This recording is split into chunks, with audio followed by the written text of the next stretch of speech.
Fidèle Info, votre chaîne de préférence. قل أعوذ برب الفلق من شر ما خلق ومن شر غاسق إذا وقب ومن شر النفاثات في العقد ومن شر حاسد إذا حسد. الله أكبر. بسم الله الرحمن الرحيم. قل أعوذ برب الناس ملك الناس إله الناس من شر الوسواس الخناس الذي يوسوس في صدور الناس من الجنة والناس. الله أكبر. بسم الله الرحمن الرحيم. صدق الله مولانا العظيم وبلغ رسوله النبي المصطفى الكريم ونحن على ما قال ربنا وخالقنا ورازقنا مولانا من الشاهدين الشاكرين بقلب سليم.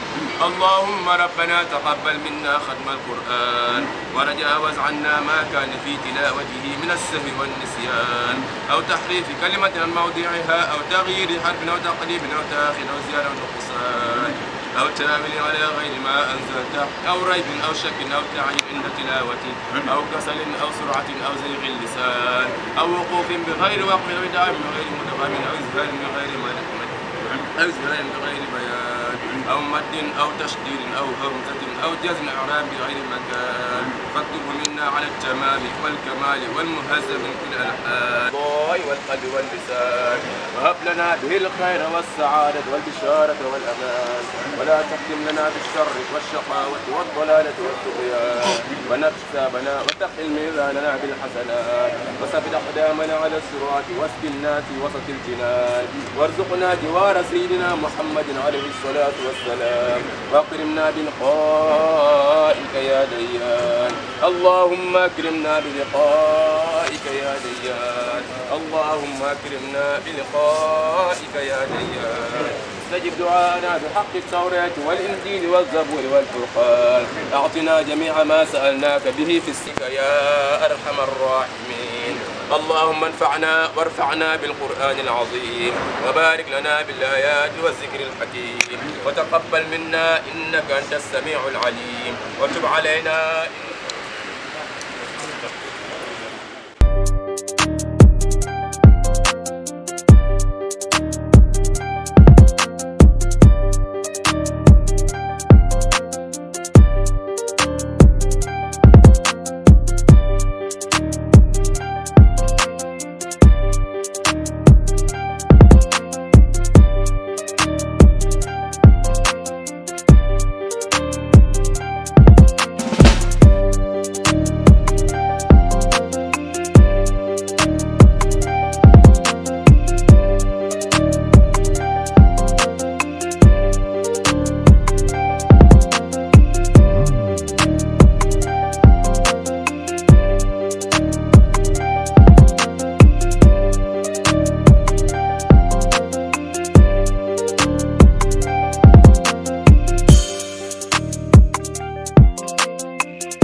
souhaiter ñëpp la bienvenue di dalal ñëpp aussi tam di leen ne fête bi seen fête la nañ ko fêter ensemble foo bég ree mais fête bi il me semble dafa géey parce que lu nekk fii yëpp fête waroon na mën a gën a animé nii nañ jóg animé ko xam ne suñu fête la amul yox-yoxal nañ jóg suñu fête la bu kenn nelaw et puis di leen gërëm di gërëm travailleurs yëpp ci déggoo bu ñu am ndax lii déggoo moo ko waral déggoo bu waral tey ñu mën a toog fii ñun ñëpp di féete lii tey te di ñaan yàlla aussi di ko def ay at te ba ci ñëw dàq bu weesu donc koy ñaan yàlla yal nañ ko yàlla defal di gërëm aussi tam la direction bu ñu permettre ñu mën a toog fii tey di ko féete ndax yomb nañu leen ñu ko te di ñaan yàlla chaque jour muy demee ñu raw nii di wax ñëpp aussi fête bi seen fête la fii gan amu fi ñun ñëpp lañu kon nañ foo ree di ñaan yàlla aussi tam yàlla na yàlla dogal fête ñuy ñëw daal waaye usine bi yokku ba suñu ñëwatee fii bu ñu yemoon tey ñu déparé foofu ba ñëpp gis ci seen bopp di ko ñaan yàlla yàlla mën na ko yàlla nañ ko defal te ñu fi teel ñëpp yàlla na ku ci kenn manqué déwén ku ci ñëw ku fi ñëw ëllëg yàlla dogal physiquement nga gën a taxaw waaye tam financièrement yàlla jàppale la ba nga gën a taxaw yàlla mën na ko yàlla nañ ko yàlla defal kon bon fête maa ngi leen koy yëg yoon yëpp man wax naa mënu ci biir mbooloo mais pour gàttal rek ñoo ngi leen di dalal di ko bokk ak yéen di leen xam ne yéen a ko war a neexal soo leen ko neexalee mu neex soo leen ko neexal itam du neex fekk jóge ba leen ñëw di leen ko animé kon war na mën a jaxasoo war na mën a neex lekk yàlla fi yàlla lu fi nekk léegi du doon benn ci moom yéen a ko moom lu des animation la te c'est nous dans nous ñun ñoo ko war a def nañ jàpp ne fête bi tàmbali la mais dañuy bëgg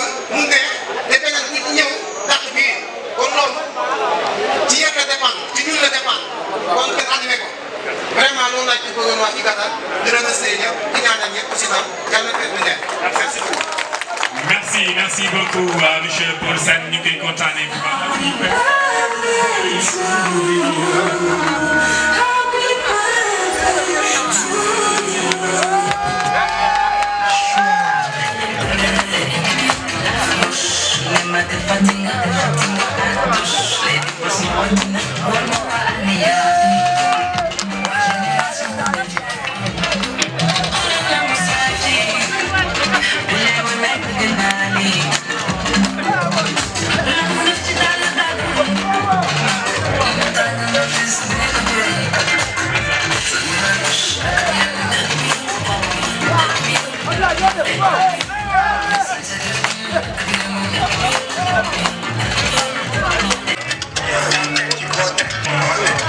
Dañuy demander ñu saluer l'arrivée du PDG s'il vous plaît ñu jóg tàcc ko l'arrivée du PDG à qui nous souhaitons la bienvenue.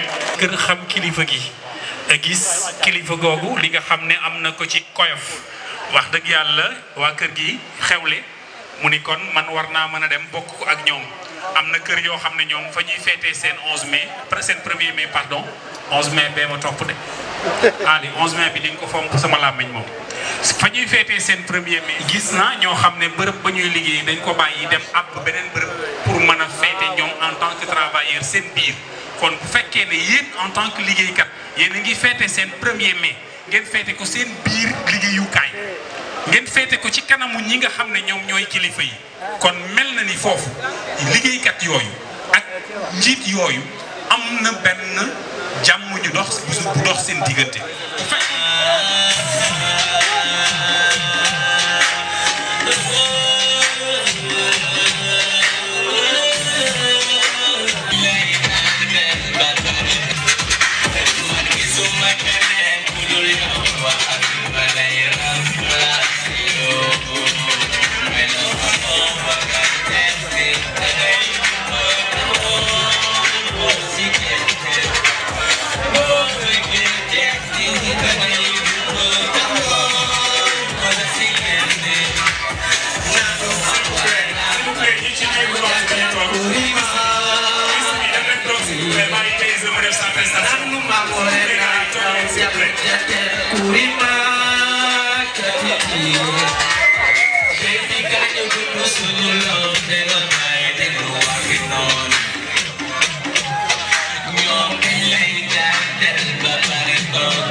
gang bu sëb yow kenn jàngaluma rap bilaay dem ko juddu waale li may teg dafay neex comme sunu bésu waali dara jëndu ma boy affaire yére du ma sol du ma la daaxa rap yow loolu mooy boo sa xol nee na moo ñu daaxa rap yow lañu indil disque d'or gudd su ngëm teel a sit nu may def ba tekki life du sit am teg dina musa neex yi bu dee bind bu nice di réel ngir a bakkoog man MC bi nekk mënuñu tus kon duñu bakkoog man sa projet mënul génn tey il faut nga xartum aw ma njëgu jees neer mais maa ngi njëgu xartum man dama toog si rap yow pourtant dëkkuma fan dawal wuti wàllu bro soo ñu bëggee yeewi askan wi ñëpp a sonn moo tax mënuñ bokk gis-gis du ma gënoo ak ñëw ñu tas sama yaakaar ni Pape Diop sama tàddu la raak même soo ñu woowee si xeex sax doo la tere raak seen xutaan amul géej ñaata MC laa fi laaloo seen bu ko yëpp ceeb moo tax ma daal di indaale laaloo même boo ma gisee doo ma jàpp ndaxte du ma def fan yi dama jàpp mais ba léegi julee gu ma sa tur la wax si man mais ba léegi tudda guy la doo ma kuyee lañ fi ñëwee pourtant tudda guy ko sikki sàkk jox leen parce que daal la dox dem xanaa léegi gëm ngeen rab si bi dafa lewetoon man maa ko suukar su ngeen gore woon xool bu du yow da ngay suukar ay jël si li ma moom jël ba jëlaale sax li nga gàlle pare tatak ba fër yokkeel bi baal gi jama gore paa gi takkal ko xool ay gàmmu waxal ma kaay dañoo dox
En ce jour du 1er mai, qui fait référence à la date anniversaire en 1886 de l'appel de syndicat ouvrier américain, est un jour mémorable de la fête du travail et nous offre l'agréable opportunité de vous adresser, vaillants et infatigables travailleurs de la SOMEDA, nos félicitations pour les efforts constants et le professionnalisme dont vous avez su faire preuve pour satisfaire au mieux les exigences de l'entreprise.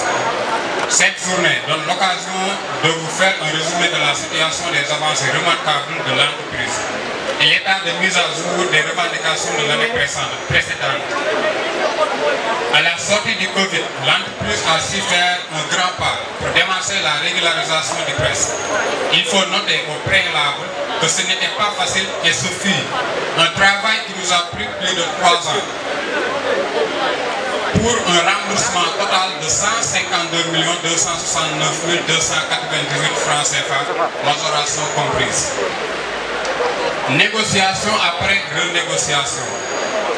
Cabinet après cabinet, calcul après recalcul, réclamation après suggestion et le résultat est aujourd'hui parfait. Nous estimons qu'il supervisait de près le travail, que ce soit dans l'établissement de la liste, de dresser les cotisations, de payer et de rembourser la partage équitable.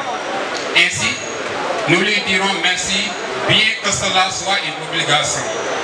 À l'heure où nous tenons ce discours, la SOMETA est en règle avec IPRES sur la régularisation et aussi sur les cotisations mensuelles. Ce principe est à encourager et nous permet de sauter vers d'autres défis qui consistent à établir dans un bref délai l'établissement des copies contrats qui fut retardé par la sélection de nouveaux CDI. Je profite pour vous solliciter de vous approcher à l'agence IPRES de Rufisque pour vérification de vos situations personnelles. Pour caisse de sécurité sociale, nous sommes toujours en règle et les cotisations sont toujours à jour. Aujourd'hui, la filiation IPRES, caisse sécurité sociale, existe une norme qui impose à toute entreprise la régularité entre ces deux agences avec la mise en place du guichet unique. Pour notre IPM maison, mise en place depuis plusieurs années et qui fonctionne avec un comité de gestion dont le président et les membres du bureau sont ici présents. En ce sens, si nécessaire, je leur laisserai la parole après pour faire la situation de la gestion. Toujours dans le sens d'améliorer la situation des travailleurs, nous avons établi depuis longtemps une procédure de revalorisation des conditions d'augmentation de revenus. Il faut noter que c'est une scène d'appréciation qui débute directement avec votre responsable hiérarchique. Cette mise en place empêche toute anarchie qui favorise une revalorisation aux contraintes d'amitié ou fraternelle. Les dispositifs mis en place permettent de valoriser les compétences et les performances du travailleur. Il est primordial de noter que l'entreprise fonctionne de façon à toujours satisfaire le personnel sur les exigences et recommandations que lui exige le Code en matière de bien-être professionnel et social. Il faut juste donner du temps pour la réalisation des revendications qui reviennent chaque année et qui sont souvent freinées par le défi de la phase d'industrialisation de la SOMETA, extension, la certification et autres chantiers. Un défi qui demande beaucoup d'investissement, de moyens et d'engagement. En cette démarche, nous vous suggérons d'apporter plus de rigueur et de professionnalisme pour accompagner la SOMETA vers la réalisation des projets en long terme. Le développement est un processus qui ne finit jamais, c'est la règle. En termes de solidarité, nous avons mis en place une caisse de solidarité qui fonctionne bien et assiste le personnel dans les différentes cérémonies. Il faut féliciter la réalisation de la caisse de solidarité qui était une demande du personnel et qui fonctionne depuis plus de 2 ans. Depuis plus de 2 ans, une coopérative d'habitat est mise à la disposition du personnel et les adhérents sont passés de 125 au début à 43 actuellement. Et cela constitue un échec pour l'entreprise et le personnel. Nous mettons à votre disposition des avantages pour satisfaire les besoins de la vie et l'habitat prime fortement sur les autres demandes sociales. Nous recommandons après la tenue de la fête à tout le personnel contractuel d'approcher le comité de gestion pour une réintégration à la coopérative. La mise en disposition d'une cantine pour améliorer la restauration et dans des négociations avancées, un accord sera bientôt trouvé. C'est le prix du plat et la subvention qui pose problème à chaque fois. Des négociations sont relancées pour trouver un prix qui pourra satisfaire le partenariat. Pour l'ambulance, après plusieurs semaines de recherche pour remplacer celle en panne, une commande est finalement faite depuis la Chine. Je finis par vous dire bonne fête du travail et à la prochaine. Donc mën naa ne fekkewul sax sama jaaja fekkewul sama rabat sama yooyu noonu yëpp donc Zo ma namoon baat bi rek bëgg nga may ma benn freestyle bi taw balaa maa yéeg.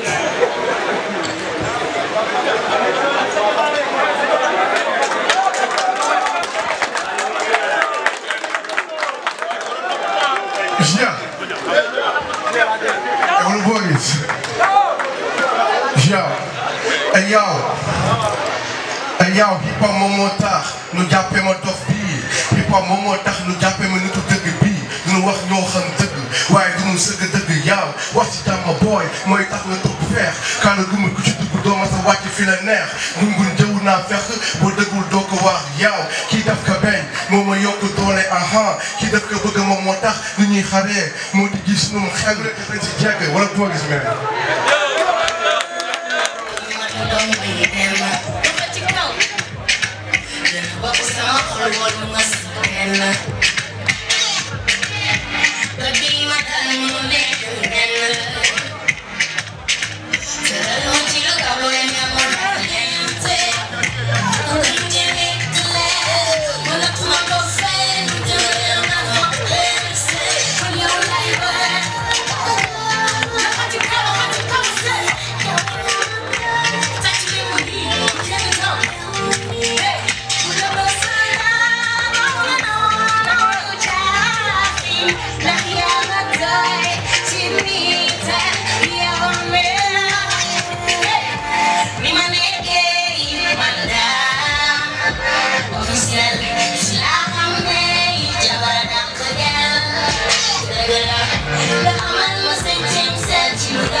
Solennel mercredi 1er mai 2024, à l'instance des travailleurs du monde entier, nous célébrons la fête nationale du travail. Cette journée a été mise à profit par les travailleurs pour rappeler les résultats fort appréciables obtenus à mi-parcours.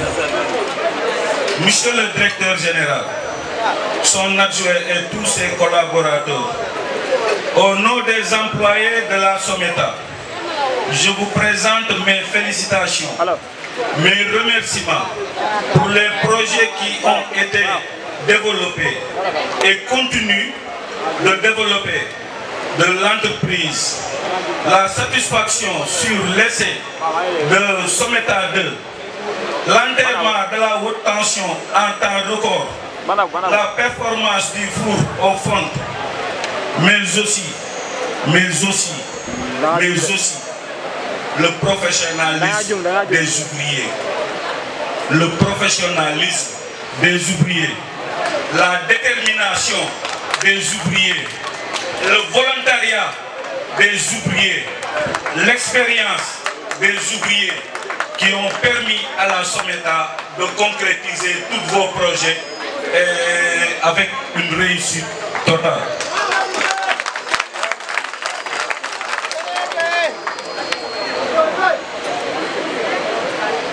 Les tests même de la phase 2, avec la manque de ferraille, avec les temps de production réduits, les ouvriers ont parvenu à maintenir la production. Tous les jours ouvrables, il n'a pas eu en dessous des estimations de la production. Donc les ouvriers ont tout fait pour réussir, ça, malgré les heures et malgré le manque de ferraille. Donc en ce temps, je termine pour souhaiter à tout le monde et à tout le personnel une bonne fête. Avant de passer aux doléances, merci. Qu'on règle ce problème. 6e point, mise à jour des congés intégrales de tous les mois. on a constaté que les congés qui ont été payés, c'est tout juste 1 an. Donc on avait cru que, bon, malgré les changements, on allait payer 1 an plus les mois que nous avons travaillé après le dernier congé pour être à jour comme ça. Le prochain congé prendra terme au moment où nous prenons congé. Donc c'est ce que les gens souhaitent. Une ambulance, Ousin en a parlé, mais aussi nous voulons une infirmerie équipée. Une infirmerie équipée, parce que l'infirmerie doit être équipée pour assister les blessés avant d'être évacués. Donc l'infirmerie doit être équipée. Et le 8e point, veiller à la sécurité des employés. Veiller à la sécurité des employés, c'est-à-dire l'équipement, les EPI. Les EPI, que ça soit opérationnel, que ça soit suffisant pour tout le monde. Et le changement du pont du cabine numéro 4. Vraiment, c'est un excellent danger pour les conducteurs de pont. Parce que cette cabine-là n'est plus opérationnelle. Il faut la changer. Donc ça, ce sont les doléances que les ouvriers m'ont demandé de vous transmettre. Mais après ces doléances, il y a des suggestions. Je vous remercie. Merci beaucoup. L'année passée, on était ici, avec 80 tables.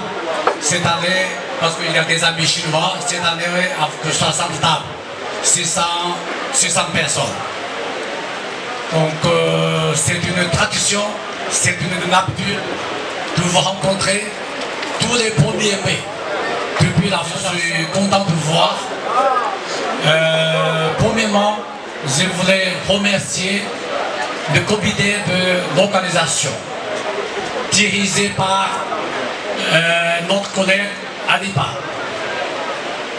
Cette année, à l'arrivée ici, je vois des changements. Avant, pour des activités comme ça, c'est toujours M. Si qui gère tout. Cette année, à l'arrivée, je trouve que c'est Adipa. Je dis que c'est un changement. C'est-à-dire, si il est en train de responsabiliser les autres. Alors, quand je vois pour les discours de Rousseau aussi, c'est un autre changement. C'est-à-dire, c'est la première fois que vous avez un nouveau responsable, un nouveau chef du personnel qui commence à gérer la partie ressources humaines. Donc, je voulais dans le premier temps remercier aussi la délégation de la mairie. Donc, on a toujours le soutien des autorités locaux depuis 2009. Je vous remercie beaucoup et soyez bienvenus. Alors, je voulais vous parler sur 2 sujets, avec l'assistance de M. Si. Le premier sujet, c'est la situation, la nouvelle situation de l'entreprise. Parce que c'est une occasion précieuse pour moi de parler avec tout le monde.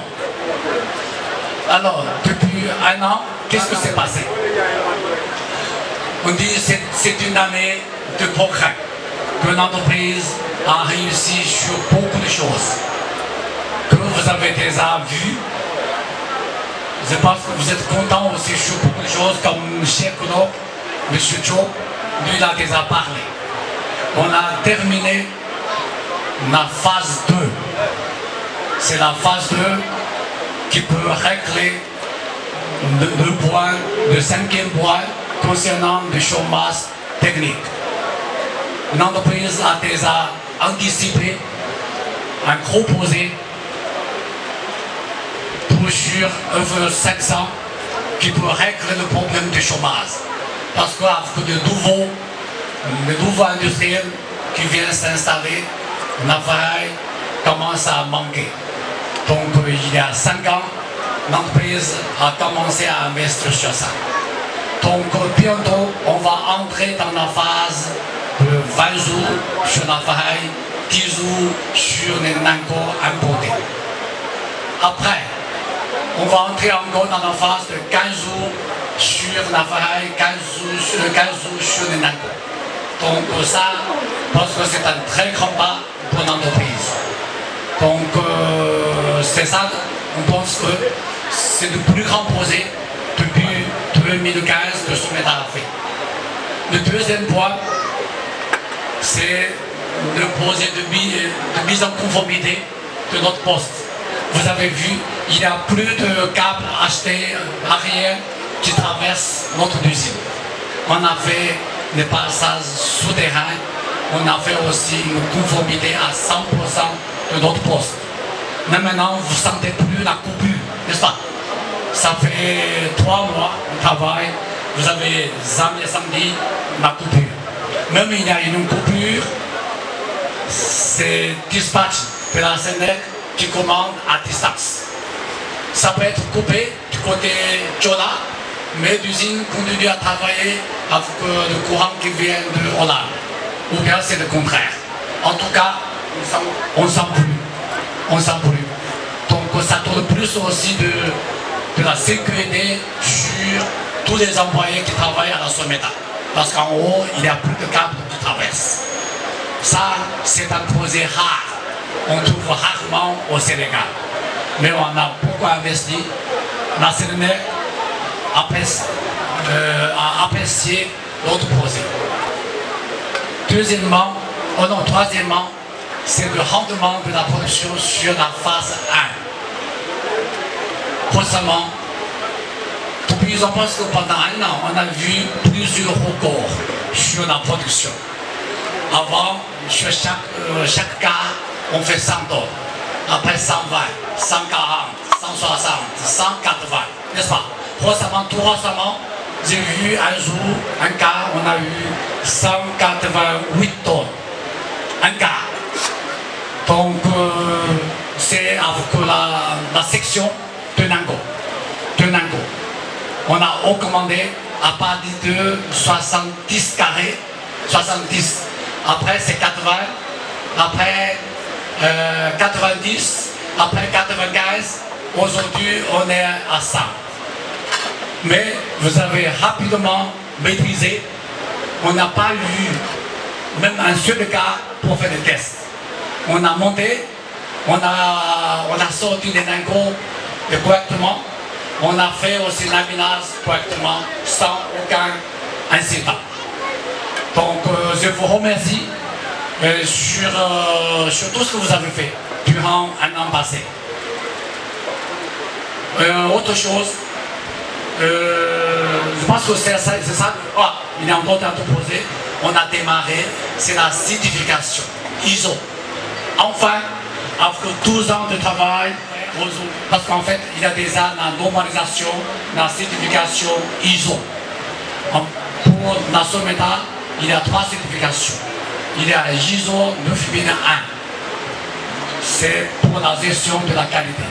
C'est-à-dire comment on peut sortir de faire avec quelle procédure. Après, il y a ISO 14001, c'est pour protéger l'environnement. Aujourd'hui, Someta, on produit sans fumée, n'est-ce pas?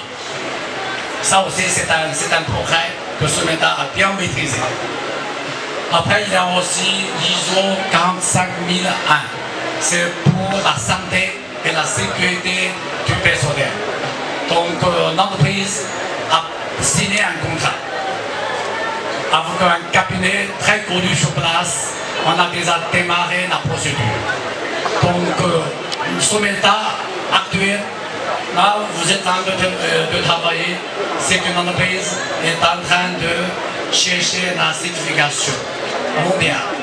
On ne parle plus quel problème, c'est quoi la solution. Parce que tout est là. Il y a toutes les solutions sur ça. Donc tout récemment, j'ai nommé plusieurs directeurs. Il y a M. Diplomatie qui est à côté, qui est devenu des directeurs de production. Alors il y a Alipa, qui est son adjoint. Après, il y a Oman Dien, qui est le directeur commercial. Il y a Pogani, qui est le directeur d'approvisionnement. Il y a Madame Louise, qui est nommée la directrice. fi mu njëkk rek moom mooy dafa wax ne bi mu ñëwee ren gis na ne am na changement bu mag boo xamante ne am na si fête bi mooy gis na ne peut-être organisation bi lu ci bëree bëri Ibrahima Sy moo ko daan yor mais léegi gis na ne am na beneen comité boo xamante ne ñoom ñoo ko yor jiital si kaw comité boobu muy Aliba si comité bi nga xamante ne moo yor organisation bu fête bi ci la bokk. Paul Sène bi ngeen di gis si comité bi nga xamante ne ñoo yor organisation bu fête bi si la bokk Paul Diegane si la bokk kon loolu mooy changement bi nga xamante ne peut-être ñu ngi si jëm pour responsabiliser ñi nga xamante ne peut-être ñoo nekk suñu kanam. beneen bi moom mooy li mu wax ne am na changement yoo xamante ne am na si direction bi te liggéey bee ko waral moom mooy tey dañoo jël Ousseynou nommé ko li nga xamante ne moom mooy chef du personnel. nommé ko ki nga xamante ne moom mooy directeur de ressources humaines yooyu nekkoon ay mbir yoo xamante ne Ibrahima Sy moo ko yoroon tey dañ ko jël jox ko Ousseynou Sy pour mu gérer ko. ci biir loolu aussi ñu am yeneen changement yu ñu def mooy jël Ibrahima Sy nommé ko en tant que directeur de production jël Omar Ndiaye nommé ko Omar Ndiaye yaakaar naa ñi ko miin bariwul moom mooy nekk Dakar souvent di fi ñëw ñu nommé ko directeur de commercial. ñu jël ki nga xamante ne moom mooy Bokar Ly ñu nommé ko li nga xamante ne moom mooy directeur de approvisionnement Louise yaakaar naa miinoo leen ko mu ngi nekk Dakar moom tamit am na beneen promotion buñ ko def mu nekk directrice léegi kon yooyu mooy changement yi nga xamante ne moo am si direction bi kenn ku si nekk yoo def ay promotion jëm ci yow loolu nag ñu ngi ko mën a amee ci li mu wax ne Someta dafa am ay naal yoo xam ne defoon na ko si année bi mais naal yooyu yàlla may ko si ndam moom mooy réalisation bi nga xamante ne bëggoon nañ ko def si phase 2 Someta dafa nekk ci entreprise boo xam ne dafa nekk entreprise par phase 1 mooy phase bi ñu nekk di liggéey depuis 2012 phase 2 mooy phase bi nga xamante ne moo nekk nii te phase boobu nee na ñu ngi ko xalaat lu tolloog juróomi at ndax gis nañ ne entreprise bi nga xamante ne moom mooy fonderie yeneen entreprise dañuy ñëw Sénégal te matière première bi nga xamante ne moom la fonderie yëpp di liggéeyee moom mooy ferraille te bu fekkente ne jëloo ay matukaay yi waral nga war a liggéey di nga dem ba li nga xamante ne yow rek yaa ngi daan jël da ngay séddoo ak say morom te boo demee ba séddoo ak say morom manquement day commencé am looloo waral mu teel a xalaat ne nan laay def ak samay travailleurs ba duñu dem semence technique ndax loolu mooy waral semence technique mooy li ngay séddoo ak say morom ba du doy ñenn ñi dañuy dem semence technique mooy liggéey 10 jours toog 20 jours liggéey 20 jours toog 5 jours parce que amoo ferraille nee na mu xalaat ne war nañoo mën a def beneen extension boo xamante ne peut-être mooy phase 2 bu ñu nekkul si phase 1 dem si phase 2 moom mooy ligne bii mu def muy ligne FE 500 si qualité fer la fer bi ñuy liggéey mooy FE 400 mooy fer bi tabax suñu kër yi mais ligne bi ñu def moom mooy FE 500 mooy fer bi nga xamante ne mooy tabax li nga xam ne mooy chantier yu mag yi yu état ak yu bitim réew moom mooy immeuble yi ak pont yu mag yi ligne bi nii dina liggéey ba diamètre 32 te yaakaar naa ne ñu ngi si diamètre 12 kon du liggéey bu ndaw liggéey bu mag la boo xamante ne daf kaa préparé uniquement pour éviter travailleurs yi mu am ñi ngi dem en chômage technique yaakaar naa loolu lu jar saluer la te lu jar a àcc beneen bi moom mooy nee na mooy cas bi nga xam ne moo posé actuel nii ñun ñëpp xam nañ ne ferraille bi tey ñetti industrie ñu ngi koy séddoo moom mooy Someta Métal Sen ak li nga xam ne moom mooy Fabri Métal ñun ñuy séddoo li nga xam mooy ferraille bi kon moo waral manquement yi commencé am mais incha allah d'ici peut-être bu ñu si accès si 5e point bi dina si gën a leeral kañ lañ war a démarrer phase 2 bi buñ ko démarrer problème yi ñuy wax dinañ ko saafara bu boobaa. deuxième bi mooy li mu wax ni usine bi nekkoon na en danger si li nga xam ne mooy personnel bi ndax ligne haute bi moo tiimoon travailleurs yëpp nga xamante ne à tout moment bu tàggoon tey daanu musiba la si kër gi kon loolu nga xamante ne peut-être moom def na effort génne lu tolloog 1 milliard et poussière mu def ko ci li nga xamante ne moom mooy jëlee ligne bi ci kaw wàcce ko si suuf mu ne raar na entreprise raar na si Sénégal ay entreprise di engagé li nga xamante ne moom mooy liggéey boobu noonu moom def na ko uniquement pour protéger entreprise am waaye pour jëmale entreprise am kanam kon loolu tamit mooy effort bu mu defaat tamit pour li nga xamante ne moom mooy ñiy liggéey fii nii nekk si en sécurité. loolu mu ci remercier waa production ndax dañ doon liggéey ak li nga xamante ne moom mooy ay léngo yu ndaw waaye léegi ñu ngi liggéey ak léngo yoo xamante ne léngo yu mag la ndax léngo Someta mu ngi commencé si li nga xam mooy 70 carré mais mu dem ba léegi jógee na 70 def progrès dem si 80 jógee si 80 dem si 90 jógee si 90 dem si 95 léngo actuel nii ça fait presque une semaine non 2 semaines ça fait 2 semaines bi ñu entamé li nga xam ne moom mooy changement wu léngo yooyu noonu ba léegi nee na changé nañu léngo yi dem si jógee si 95 dem si léngo 100 mais amul benn car bu ñëw liggéey ko te ni ñu ko doon essayé baaxul bañ car di ko àggali mu ne loolu mu ngi ci remercier travailleurs yi nga xam ne ñoo nekk si ligne bi yëpp ndax le même jour lañ ko essayé le même jour la jàll kon loolu tamit muy progrès boo xam ne peut-être entreprise bi aussi def na ko kon si manière peut-être ramassée loolu mooy li nga xam ne peut-être moom la nga njëkk a andi ci français pour ñi nga xam ne comprendre ñu ko nee na nag léegi dañuy dugg ci li nga xam ne moom mooy point yi ñu répondre ko point par point bu ko defee après ñu jéem a xool nan lañ ci gën a leeralee travailleurs yi fi toog yëpp. C'est-à-dire si tu m'as proposé de payer 8 400 000 pour 2 personnes qui vont partir à la mer cette année.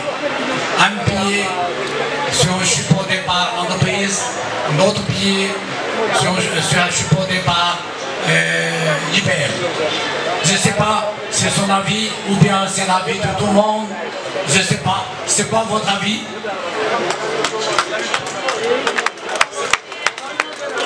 Vous êtes content? Vous êtes heureux? Je vais dire ça. Va dire. Donc c'est bon. Donc c'est 11e point, c'est accepté. C'est bon. waaw mu ne day leeral ñu leeral point bi mu wax mu ne dafa tëb premier point dem si 11e point bi 11e point bi dañoo wax ne dañoo bëgg billet Makka mais mu ne Ibrahima aussi da ka proposé ne ko pour billet Makka bi actuel année bii nii li ñu considéré moom mooy billet Makka ba mu ngi si 4 200 000 léegi 4 200 000 yooyu noonu pour ñu def ko 2 billets comme ni ñu waxoon daaw benn billet bi IPM bi moo koy supporté benn billet bi Someta moo koy supporté mooy entreprise bi muy 8 400 000 bu fekkente ni yokkul année prochaine. mais li ma ko leeralal moom mooy depuis daaw ak ren li tax defuñu ko c'est parce que dañoo formé bu comité bi koy gérer ndax entreprise yeneen ñi dafa am ñaari choix yu am ci billet mooy des fois nga gagné billet bi nga préféré dem Mecque wala des fois nga gagné billet bi préféré toog fii nii defar sa kër wala def say besoin bopp loolu foog comité bi tënku ko ci ay points ndax c'est obligatoire pour travailleurs yi dem à la Mecque ou ndax peut-être dañuy accepter 2 points yooyu mooy ku gagné yaay def sa soit ñu def la xaalis bi nga investir ou soit peut-être da nga wax ne billet Makka la damay dem kon loolu nee na moom ndax Ibrahima Sy moo ko wax wala ndax ñëpp ñoo ànd d'accord si loolu la demandé su fekkee ñëpp d'accord ñu tàj